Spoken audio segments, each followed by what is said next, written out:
హల్లెలూయా. ఇంకేమంటున్నాడు చూడండి, అక్కడ నీకు జ్ఞాపకము వచ్చిన ఎడల అక్కడ బలిపీఠం ఎదుటనే నీ అర్పణను విడిచిపెట్టి, అంటే నువ్వు ఏదైతే సమర్పించుకోవాలనుకుంటున్నావో, ఏదైతే ప్రార్థన చేయాలనుకుంటున్నావో ఆ ప్రార్థన అక్కడ నుంచి మొట్టమొదటి ఏం చేయాలంటే నువ్వు వెళ్ళి సమాధాన పడాలంట. హల్లెలూయా. ఇంకేమంటున్నాడంట చూడండి, విడిచిపెట్టి మొదట వెళ్ళి నీ సహోదరునితో సమాధాన పడము. నిజముగా ఈరోజు సమాధానం లేనటువంటి కుటుంబములు ఎన్నో ఉన్నాయి. ఒకటి రెండు కాదు.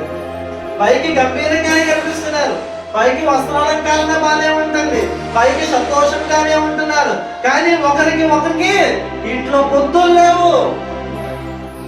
అత్త కోడల మధ్యన పొత్తులు లేవు, తండ్రి కొడుకుల మధ్యన పొత్తులు లేవు.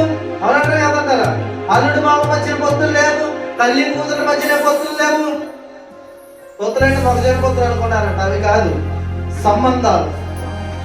ప్రేమ అనేటువంటి సంబంధం లేకుండా ఏదో బయటికి వారు ఎలా కనిపిస్తున్నారంటే కనుక ప్రేమ కలిగే ఉంటున్నారు, కానీ లోపల వారు పడేటువంటి దుఃఖ వేదన చూడండి, అది దేవుడికి మాత్రమే తెలుసు. హల్లెలూయా.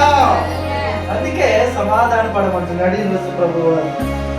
ఒకవేళ నీలో సమాధానం లేదేమో, అందుకే నీకు అశాంతి లేదు, నీకు శాంతి అనేది లేకపోతుంది, నీకు సమాధానం లేదేమో.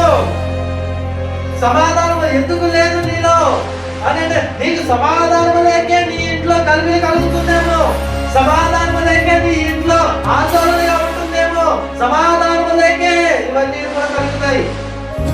ఆ ఆందోళన ఏదో వచ్చింది, అక్కడికి వెళ్ళి నువ్వు క్షమాపణ చెప్పగలిగితే సమాధానం పరుస్తాడు. హల్లెలూయా.